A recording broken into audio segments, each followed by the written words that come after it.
So I guess this is a result of globalization that you can find Coca-Cola tins on top of the Everest and Buddhist monk in Monterey. And so I just came 2 days ago from the Himalayas to your kind invitation, so I would like to invite you also for a while to the Himalayas themselves. And to show the place where meditators like me, who began with being a molecular biologist in Pasteur Institute and found their way to the mountains. So these are a few images I was lucky to take and be there. This is the Mount Kailash in eastern Tibet, wonderful setting. This is from Marlborough country.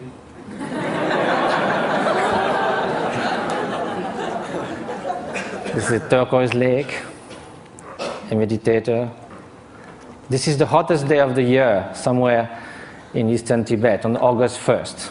And the night before, we camped, and my Tibetan friends said, we're going to sleep outside. And I said, why? We have enough space in the tent. They said, yes, but it's summertime.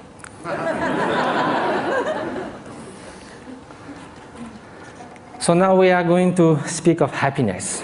As a Frenchman, I must say that there are a lot of French intellectuals that seems happiness is not at all interesting.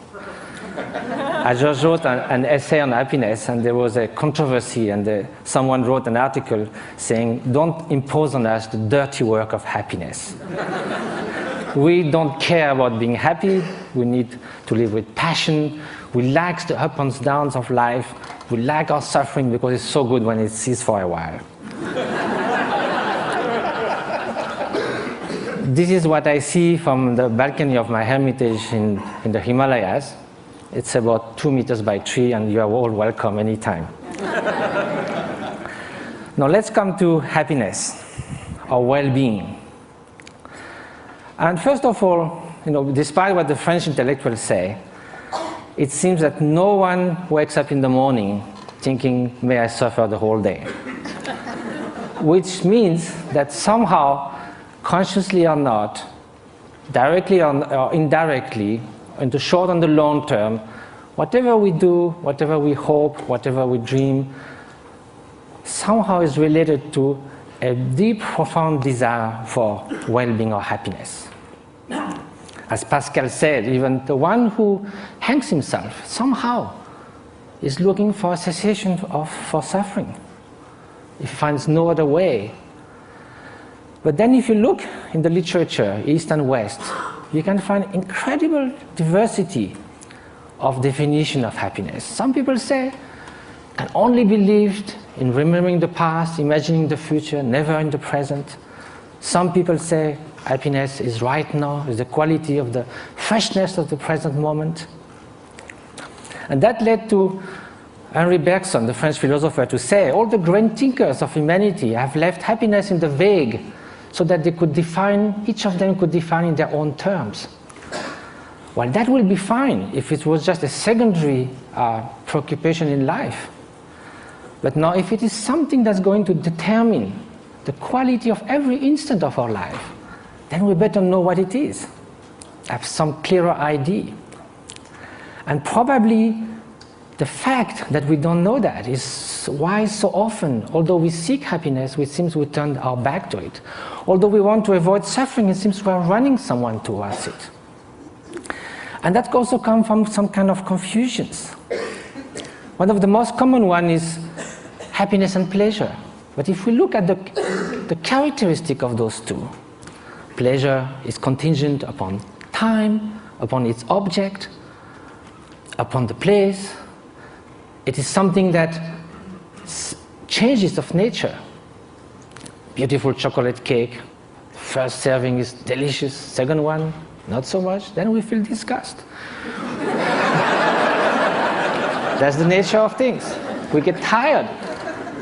I used to be a fan of Bach. I used to play it on the guitar, and I can hear it 2, 3, 5 times. If I had to hear it 24 hours non-stop, it might be very tiring.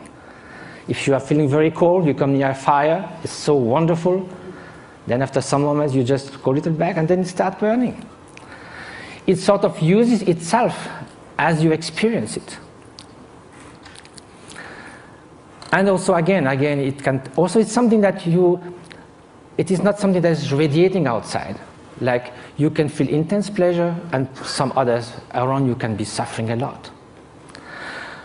Now, what then will be happiness? And happiness, of course, is such a vague word. So let's say well-being. And so I think the best definition, according to the Buddhist view, is that well-being is not just a mere pleasurable sensation. It is a deep sense of serenity and fulfillment, a state that actually pervades and underlies all emotional states and all the joys of sorrows that can come one's way. Well, that might be surprising. Can we have this kind of well-being while being sad? In a way, why not? Because we are speaking at a different level. Look at the waves coming near the shore. When you're at the bottom of the wave, you hit the bottom. You hit the solid rock. When you are surfing on the top, you're all elated. So you go from elation to depression. There's no depth. Now, if you look at the high sea, there might be beautiful, calm ocean like a mirror. There might be storms, but the depth of the ocean is still there, unchanged. So now, how is that? It can only be a state of being, not just a fleeting emotion, sensation, even joy that can be the spring of happiness. But there's also wicked joy. You can rejoice in someone's suffering. So now, how do we proceed in our quest for happiness? Very often, we look outside. We think that if we could gather this and that, all the conditions, something like we say, everything to be happy. To have everything to be happy, that very sentence already bears the doom of destruction of happiness. To have everything. If we miss something, it collapses. And also when things go wrong, we're trying to fix things outside so much. But our control on the outer world is limited, temporary, and often illusory. So now look at the inner conditions. Aren't it stronger? Isn't it the mind that translates the outer condition into happiness and suffering? And isn't that stronger? We know by experience that we can be in what we call a little paradise and yet be completely unhappy within. The Dalai Lama was once in Portugal and there was a lot of construction going on everywhere. So one evening he said, look, you are doing all these things, but isn't it nice also to build something within? And he said, unless that, even you get a high-tech flat on the 100th floor of a super modern and comfortable building, if you are deeply unhappy within, all you are going to look for is a window from which to jump. So now, at the opposite, we know a lot of people who in very difficult circumstances manage to keep serenity, inner strength, inner freedom, confidence. So now if the inner conditions are stronger, of course the outer conditions do influence. And it's wonderful to live longer, healthier, to have access to information, education, to be able to travel, to have freedom. It's highly desirable. However, this is not enough. Those are just auxiliary help, conditions. The experience that translates everything is within the mind. So then when we ask oneself how to nurture the conditions for happiness, the inner conditions, and which are those which will undermine happiness.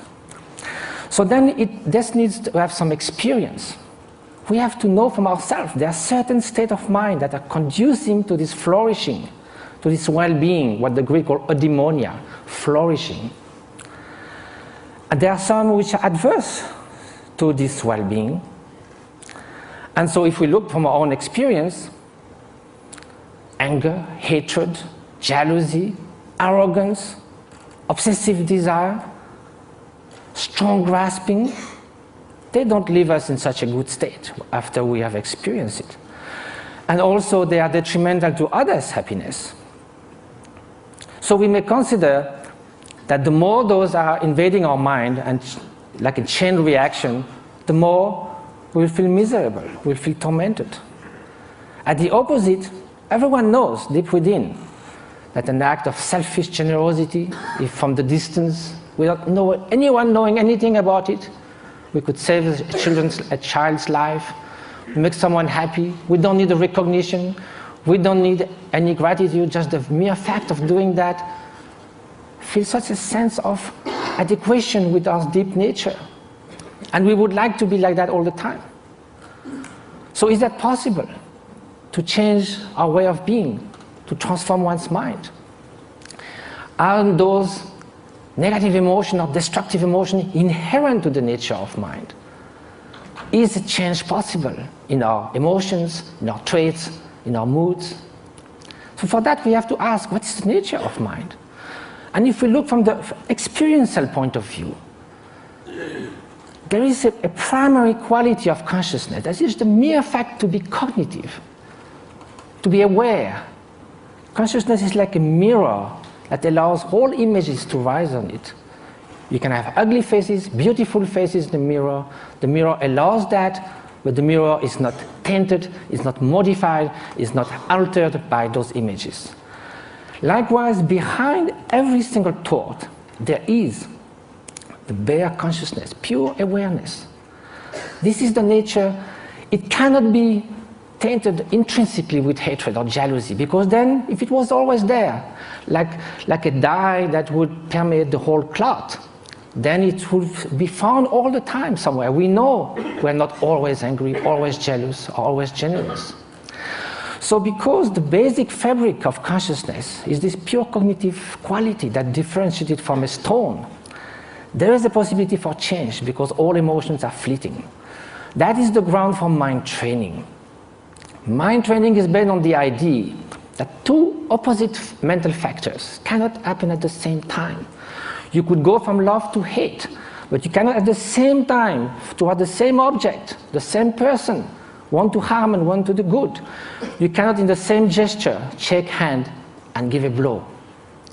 So there are natural antidotes to emotions that are destructive to our inner well-being. So that's a way to proceed. Rejoicing compared to jealousy, a kind of sense of inner freedom as opposite to intense grasping and obsession, benevolence, loving kindness against hatred. But of course, each emotion then would need a particular antidote. Another way is to try to find a general antidote to all emotions. And that's by looking at their very nature. Usually, when we feel annoyed, hatred, or upset with someone, or obsessed with something, the mind goes again and again to that object. Each time it goes to the object, it reinforces that obsession or that annoyance. So then it's a self-perpetuating process. So what we need to look now is, instead of looking outward, we look inward. Look at anger itself. It looks very menacing, like a billowing monsoon cloud, thunderstorm. But we think we could sit on the cloud, but if we go there, it's just mist. Likewise, if you look at the thought of anger, it will vanish like frost under the morning sun. If you do this again and again, the propensity, the tendencies for anger to arise again will be less and less each time you dissolved it. And at the end, although it may arise, it will just cross the mind like a bird crossing the sky without leaving any track. So this is the principle of mind training. Now, it takes time, because it took time for all those faults in our mind, the tendencies to build up. So it will take time to unfold them as well. But that's the only way to go. Mind transformation. That is the very meaning of meditation. It means familiarization with a new way of being, new way of perceiving things, which is more in adequation with reality, with interdependence, with the stream and continuous transformation which our being and our consciousness is. So the interface with cognitive science, since we need to come to that, and what was the subject of we have to deal in such a short time, with brain plasticity. Brain was thought to be more or less fixed. All the neuronal connection in numbers and quantities were thought till the last 20 years, thought to be more or less fixed when we reach the adult age. Now recently it has been found that it can change a lot. A violinist, as we heard, we have done 10,000 hours of violin practice. Some area that controls the movements of fingers in the brain change a lot. Increase and reinforcement of the synaptic connections. So can we do that with human qualities, with loving kindness, with patience, with openness? So that's what those great meditators have been doing. Some of them who came to the labs, like in Madison, Wisconsin, or in Berkeley, did 20 to 40,000 hours of meditation. They do like 3 years retreat where they do meditate 12 hours a day, and then the rest of their life they would do that 3-4 hours a day. They are real Olympic champions of mind training. This is the place where they meditate. You can see it's kind of inspiring. Now, here with 256 electrodes.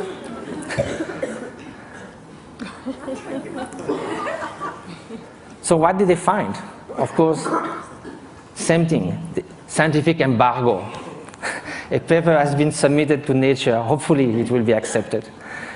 It deals with the state of compassion, unconditional compassion. We ask meditators who have been doing that for years and years and years to put their mind in a state where there's nothing but loving kindness, total availability to sentient being. Of course, during the training, we do that with objects. We think of people suffering, we think of people we love, but at some point, it can be a state which is all-pervading. Here's the preliminary result, which I can show because it's already been shown. The bell curve shows 150 controls. And what is being looked at is the difference between the right and the left frontal lobe. In very short, people who have more activity on the right side of the prefrontal cortex are more depressed, withdrawn, they don't describe a lot of positive affect.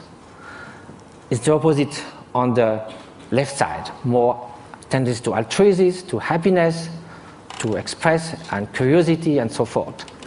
So there's a basic line for people, and also it can be changed. If you see a comic movie, you go more to the left side. If you are happy about something, you go more to the left side. If you have a bout of depression, you go to the right side. Here, the minus 0.5 is a 4 standard deviation of a meditator who meditates on compassion. It's something that is totally out of the bell curve. So I have no time to go into all the different scientific results. Hopefully they will come. But they found that this is after 3.5 hours in a fMRI. It's like coming out of a space ship. Also, it has been shown in other labs, for instance, Paul Ekman's labs in Berkeley, that some meditators are able also to control the emotional response more than it could be taught. Like the startle experiments, for instance. If you sit a guy on a chair with all this kind of apparatus measuring your physiology, and there's kind of a bomb that goes off. It's a so instinctive response that in 20 years, they never saw anyone who would not jump. Some meditators, without trying to stop it, but simply by being completely open, thinking that that bang is just going to be just a small event, like a shooting stars, they're able not to move at all. So the whole point of that is not sort of to make like a circus thing of showing exceptional beings who can jump or whatever. It's more to say that mind training matters. That this is not just a luxury, this is not a supplementary vitamin for the soul. This is something that's going to determine the quality of every instant of our life. We are ready to spend 50 years achieving education. We love to do jogging, fitness. We do all kinds of things to remain beautiful. Yet, we spend surprisingly little time taking care of what matters most, the way our mind functions, which again is the ultimate thing that determines the quality of our experience. Now, compassion should also be put in action. That's what we try to do in different places. Just this one example is worth a lot of work. This lady with bone TV left alone in a tent was going to die with her only daughter. 1 year later, how she is. Different schools and clinics we've been doing in Tibet. And just I leave you with the beauty of those looks that tells more about happiness that I could ever say. And jumping monks of Tibet, flying monks.